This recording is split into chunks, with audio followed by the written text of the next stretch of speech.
¿Cómo era vivir en el antiguo Egipto? El antiguo Egipto está lleno de muchos enigmas. Sin embargo, gran parte de su cultura ha quedado al descubierto y se ha convertido en una de las civilizaciones antiguas que ha marcado la historia de la humanidad. El antiguo Egipto es uno de los episodios más fascinantes de la historia de Egipto y de la historia universal. No en vano, duró 3 milenios. Y hoy tendremos la oportunidad de conocer cómo concebían y se formaban las familias, sus creencias, su educación, en qué basaban su economía, su comida, qué oficios ejercían, si la mujer tenía derechos ciudadanos, qué tipos de juegos les gustaban y hasta qué festividades acostumbraban a celebrar. Hoy en Historia Incomprendida te mostraremos cómo era vivir en el antiguo Egipto. Acompáñanos. Antes de meternos a fondo, no olvides suscribirte a nuestro canal y activar las notificaciones para mantenerte al día con nuestras actualizaciones.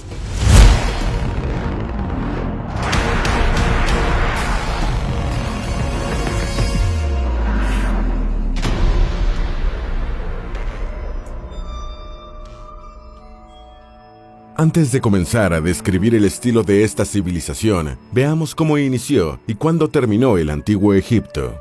El antiguo Egipto inició en el año 3150 a.C., en el momento en el que algunas ciudades que estaban ubicadas en el Valle del Nilo decidieron unificarse. Este periodo de la historia de la humanidad culminó cuando el Imperio Romano conquistó este territorio a través de Alejandro Magno y su ejército. Según palabras de Heródoto, el famoso historiador griego, Egipto es un don del Nilo.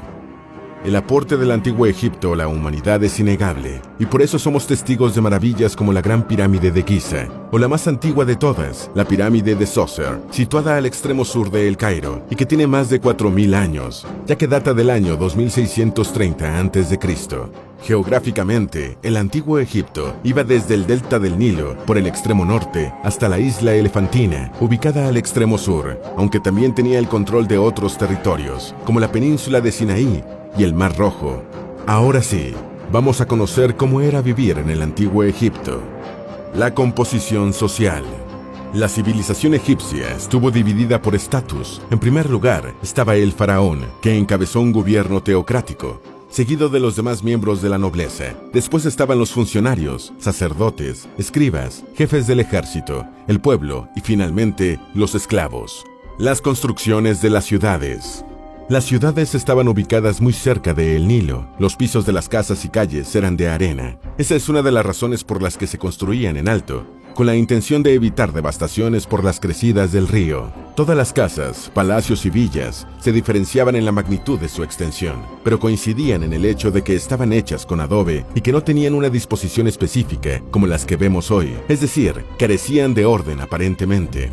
Las construcciones de las ciudades en las que vivieron los faraones y otras personas influyentes eran muy imponentes para la época, a pesar de tener calles estrechas. Sin embargo, esto último tenía una intención: proporcionarles sombra.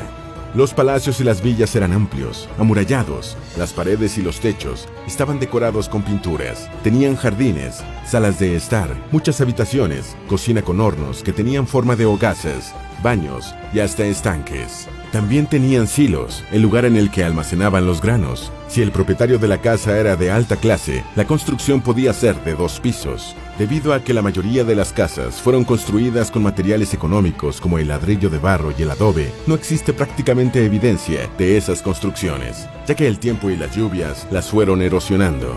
Sin embargo, y a pesar de haber sido edificadas con adobe, existe una aldea cuyas construcciones sí han resistido un poco más a los embates del tiempo, quizá porque fueron hechas por los hombres que construyeron las tumbas reales. La aldea a la que nos referimos es Deir el Medina, que tenía casas de adobe que eran oscuras, estrechas, largas y apenas con una habitación.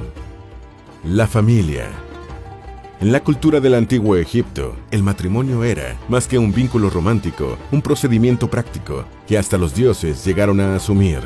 Al igual que como se concebía en la cultura de la Esparta de otra época, los hombres debían casarse y tener descendencia lo más pronto posible, y fueron educados con esas premisas. Conformar una familia era un asunto de importancia, cuyo propósito fue siempre la conformación de una unidad en el aspecto económico, en la que los hijos recibían de sus padres la capacitación sobre los diversos oficios que ejercerían en cuanto tuvieran la edad adecuada.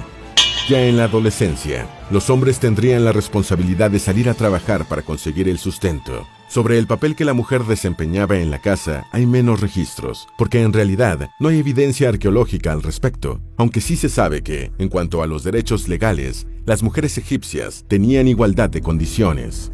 Vale señalar que las pinturas dejan ver en parte cuál era el papel de las mujeres en casa. Por ejemplo, en la tumba de Kha-Enherkha, ubicada en Tebas, puede verse un mural en el que aparecen las mujeres al cuidado de los niños y de la dirección de la casa.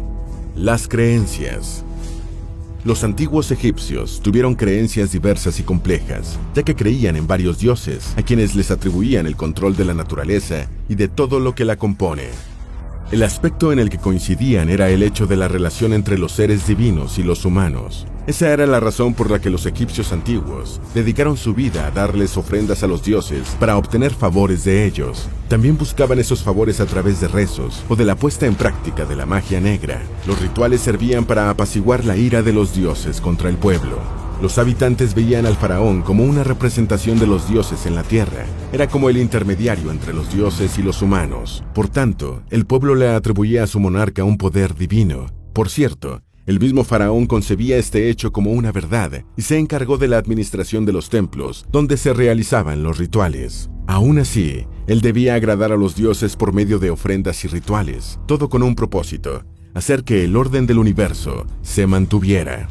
Los antiguos egipcios creían en la vida después de la muerte y vivían siempre pensando en las prácticas funerarias. Construyeron tumbas majestuosas en las que no solo entraría el cuerpo embalsamado del difunto, sino todas sus pertenencias, las cuales necesitaría en el más allá. Eso explica por qué se preocupaban por la inclusión de ajuares y ofrendas. Para los antiguos egipcios, las deidades podían tener formas diversas. Tomaban apariencia de animales, como el caso del dios Anubis, el cual tenía la cabeza de chacal en color negro y cuidaba de las momias. El color negro era concebido como símbolo de la fertilidad del suelo, a la vez que representaba el renacimiento y la buena fortuna.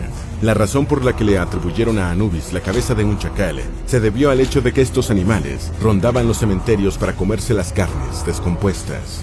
Por eso creían que Anubis, al tener la cabeza de un chacal, protegería las almas de las personas cuyo cuerpo estuviese en estado de descomposición. Otro dios con forma de animal era Bastis, representado con un gato, y Sobek, dios en forma de cocodrilo. Los egipcios también dieron forma de objetos a las deidades en las que creyeron. Llegaron, incluso, a vivir creyendo en un panteón de dioses. La economía. La actividad económica estuvo bajo el control del faraón y tuvo su base en la agricultura. También se hicieron expediciones con el propósito de proporcionarle joyas al faraón. Además, se sostenía con la venta de esclavos y el pago de tributos. Muchos egipcios se dedicaron a la caza, la pesca, la producción textil, a elaborar objetos de cerámica, entre otros. La educación.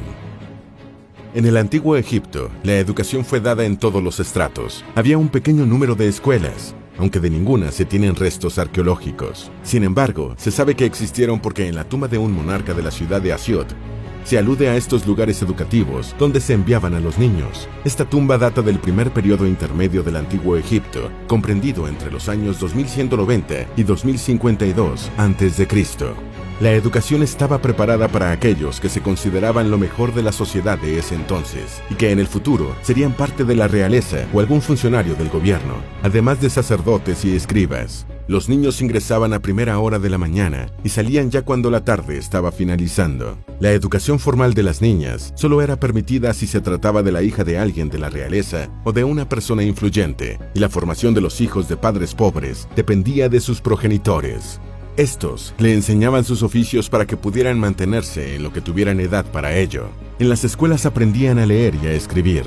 La escritura se realizaba sobre piedras o tablillas hechas con madera y cubiertas con yeso. También aprendieron, entre otras cosas, sobre matemáticas, aritmética, astronomía y geometría. Los oficios. Las profesiones, por lo general, pasaban de padres a hijos, especialmente porque no había colegios. Había panaderos, médicos, agricultores, artesanos, comerciantes, escribas, esclavos, constructores, embalsamadores, pintores, matarifes, entre otros. La comida y la bebida eran una de las prioridades del faraón. Por eso había cocineros, pasteleros, panaderos y cerveceros.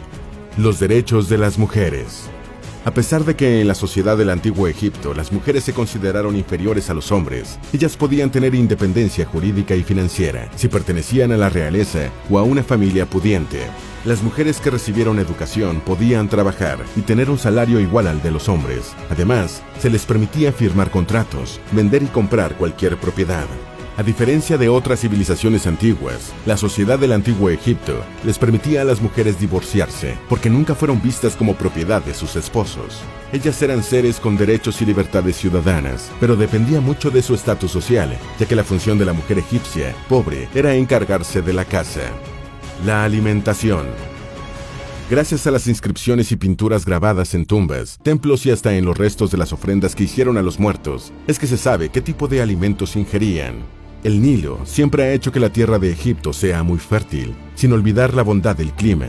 Muchas de las zonas que actualmente están desérticas, en aquella época, aún contaban con vegetación, lo que favoreció el pastoreo. Por ello, los egipcios de entonces podían sembrar y cosechar varios tipos de alimentos con los que preparaban sus comidas. Todos estos factores hicieron que casi nadie pasara hambre. Los granos eran importantes. La cebada y el trigo constituían la fuente principal para la elaboración de carbohidratos. Con el trigo preparaban su alimento base, el pan, del cual había distintos tipos. El pan era consumido por todos, sin importar relevancia social, y fue un alimento tan sagrado que hasta se convirtió en ofrenda para los dioses. Hay murales hechos con caliza en los que se muestran cómo los antiguos egipcios preparaban el pan. Hay que resaltar que el tipo de comida iba en función de la clase social o de la influencia que tenía la persona. Por ejemplo, los faraones, sus familiares y los sacerdotes consumían con frecuencia pescados y carnes, de aves, vacas, ovejas y cerdos, leche y huevos generalmente cocidos. El de avestruz era el más valorado, al punto que fueron pintados en varias tumbas. También consumían frutas como uvas, dátiles, higos, sandías, melones y ya en el Imperio Nuevo comenzaron a comer manzanas que provenían del Oriente Próximo.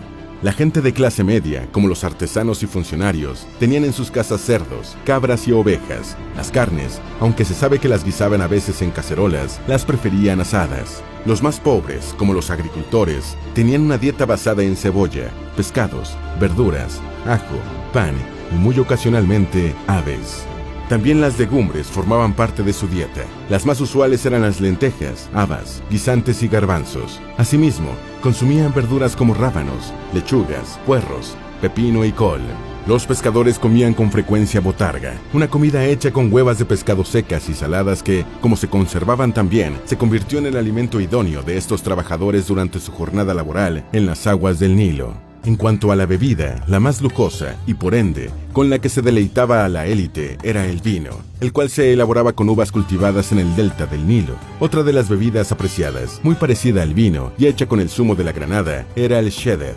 Pero la más popular de todas fue la cerveza. Gracias a la cebada y el trigo, la cerveza se hizo abundante, era muy barata y se endulzaba con dátiles. En cualquier tipo de celebración y en cualquier lugar se bebía cerveza, en las recepciones, tabernas, casas, en los barcos, en los campos, etc.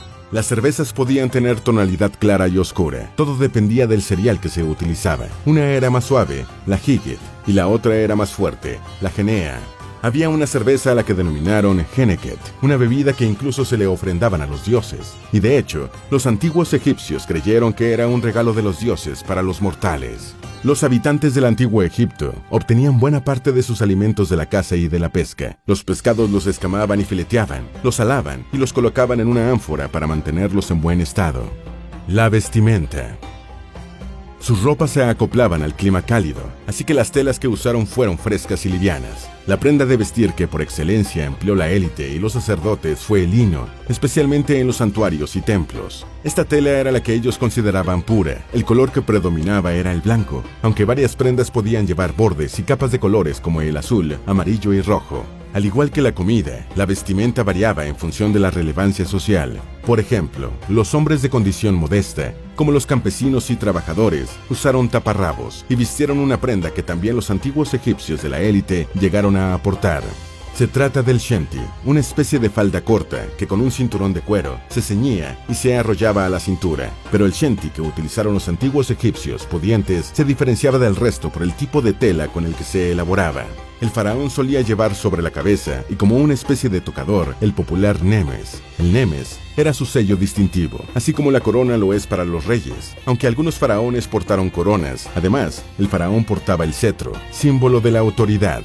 Los de clase alta usaban calzones y túnicas con piezas de bordados. Sobre el shenty colocaban con frecuencia una saya, una especie de falda corta. Tiempo después, aproximadamente en 1425, ya en el Imperio Nuevo, comenzó a emplearse un jubón plisado, camisa sin mangas y una túnica ligera.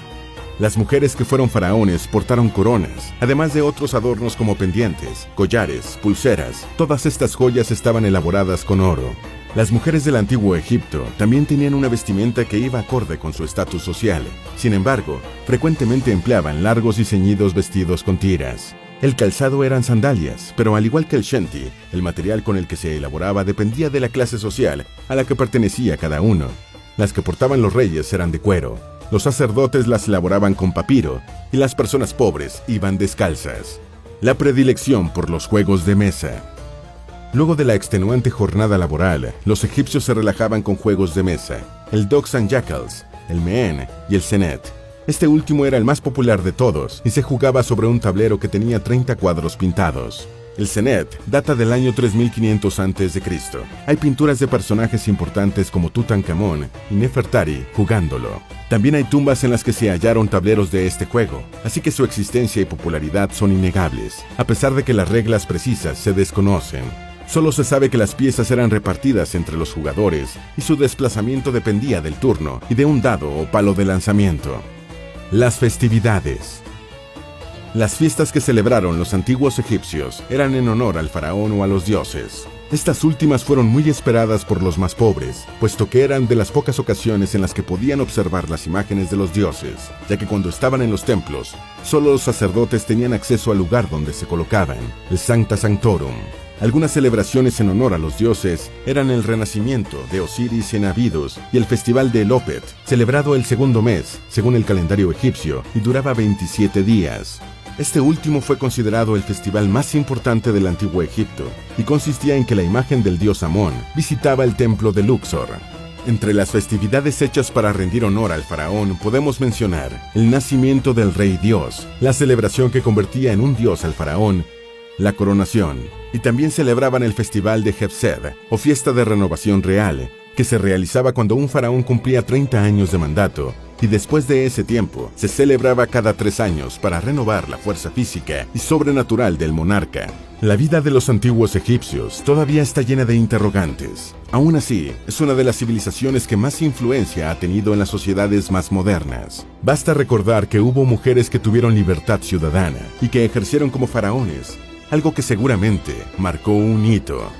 Esperamos que este video te haya sido útil. Si tienes algo que agregar, por favor, compártelo con nosotros en la sección de comentarios. Dale me gusta a este video y envíale el enlace a tus familiares y a tus mejores amigos para que también sepan cómo era vivir en el antiguo Egipto.